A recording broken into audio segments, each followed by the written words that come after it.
In every story of faith, there's a moment when life feels beyond repair, when the weight of years, pain, and loss becomes too much to carry.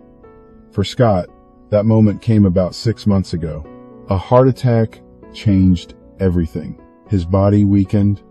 His spirit, already fragile, seemed to give way. The strength to fight simply disappeared. Soon after, a letter arrived from the county treasurer. It wasn't just a notice of unpaid taxes. It was a final warning. Their home, the place that held every memory of his family, was about to be lost. But, truthfully, Scott had already been losing that home for years. 10 years earlier, his wife, the love of his life, passed away in that house. Since then, Scott hadn't changed a thing in her room. Not one picture, not one folded blanket. Grief had frozen time, and for a decade, he simply existed inside its walls, a prisoner of memory, standing still while life kept moving. Jonah, his son, was only 12 when she died. Now a young man, Jonah had grown up with the residue of pain and grief always tainting his confidence. He didn't have a job, a driver's license, nor any plan for the future. Social anxiety made the world outside feel impossible. So he stayed where it was safe, where his mother's memory lingered, in the home he was about to lose. But as their world began to crumble with bills unpaid, faith uncertain, and a home slipping away, something unexpected began to happen.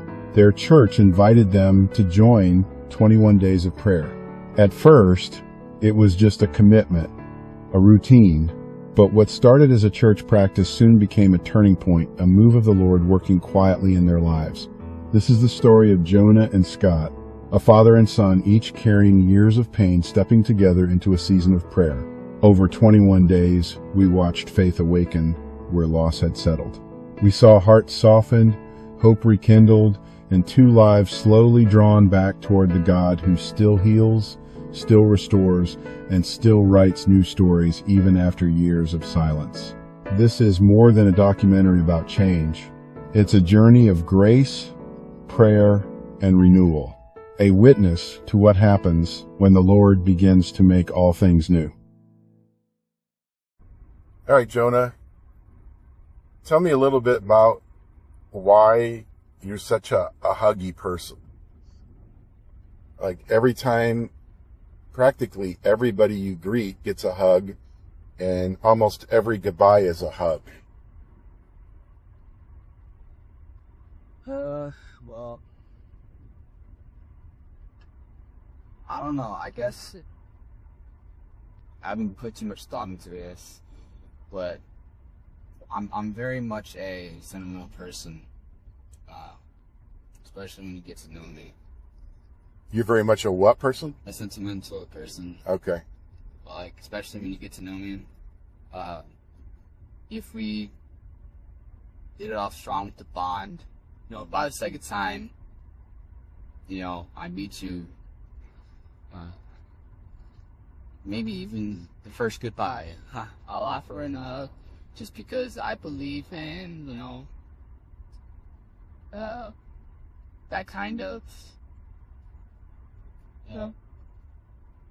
I believe in sharing the love,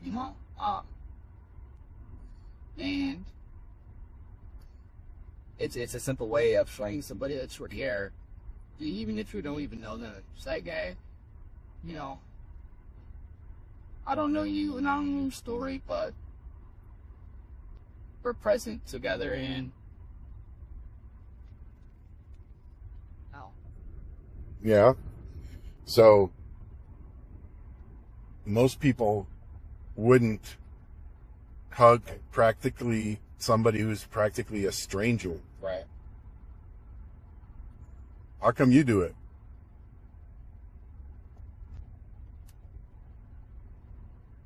I guess I just care about everybody, really, and it's real cheesy and weird to say, but it's honestly deep down, it's like that's just who I am. But surface level, it's hard to really express that, right?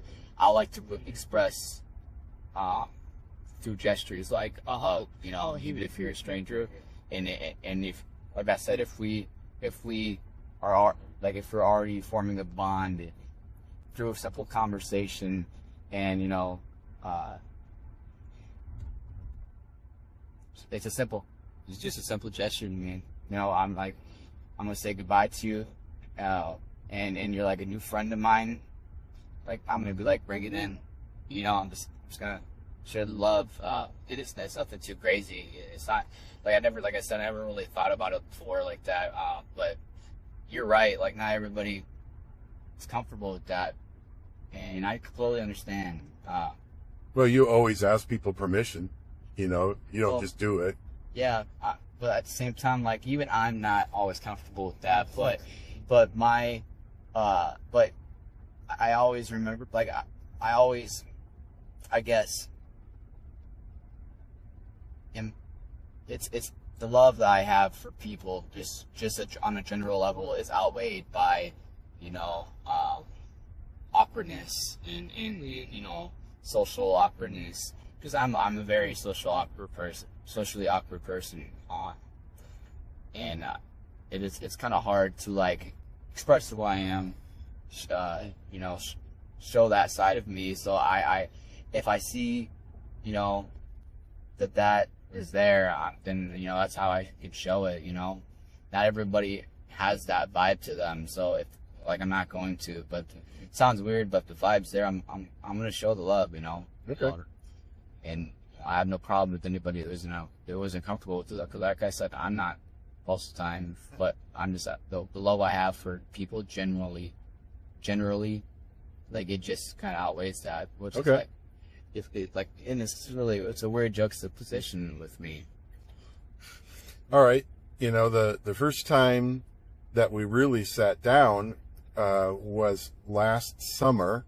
About 4 or 5 of us got together and just sat down, and, you know, we're talking and telling each other stories about our life and stuff. And you said the first thing that we started talking about was school, and I asked you, where'd you graduate from, and what was your answer to that?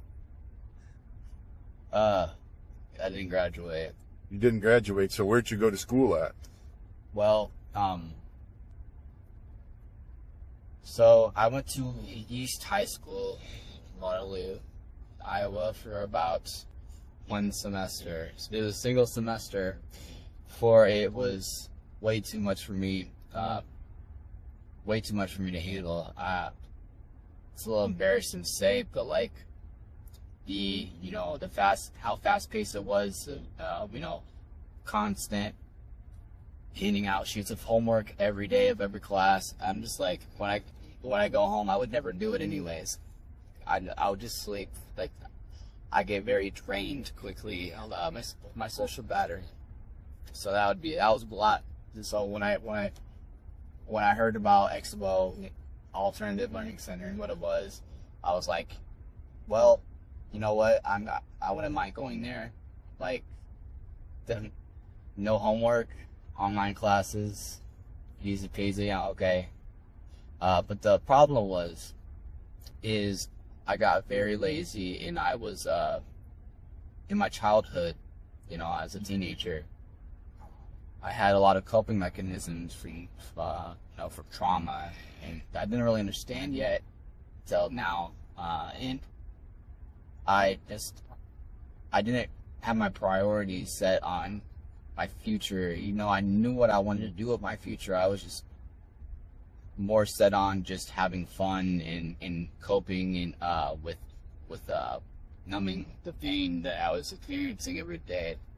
So I was like, I wasn't doing my work like I should. It got to the point where I ended up choosing to do my online classes at home, and I would for a while, but it got to a point where I just stopped doing it. I never had the intention on dropping out. I never did.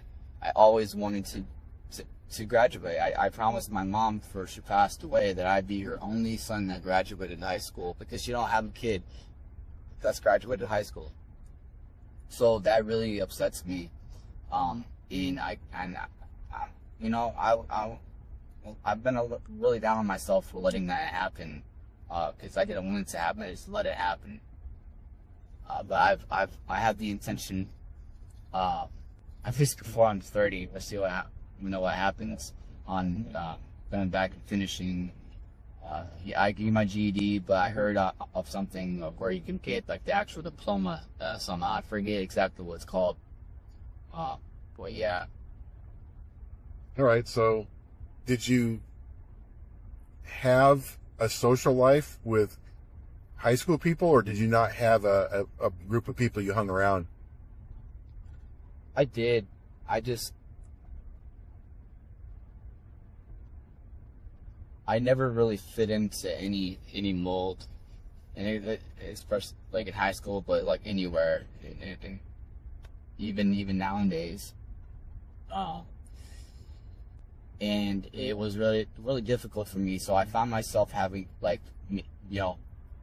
trying to be what I thought people saw me as, or rather, I found myself trying to make myself into somebody that they would like, you know what I mean? They would find cool to be around, because I just wanted to fit into somewhere, because I just felt so lonely, so lost, and I just found myself being a person that I wasn't. I got into a lot of trouble, and I got away with a lot of stupid stuff. What kind of trouble did you get into? Oh man. Any police involved? I mean, I always kept my head low enough to not get caught by the police, but I definitely was on the streets doing stupid stuff, and I was hanging with a crowd of people who just wanted to, I guess I fit in to a crowd of people that felt the same way I did. You know what I mean? Except deep down, I did not.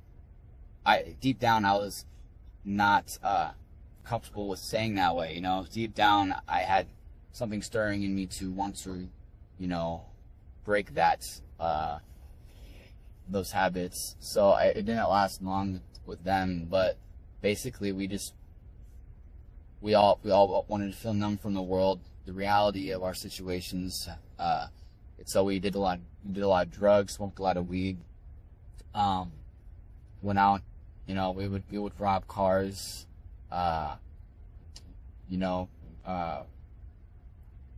just a lot. We would party a lot.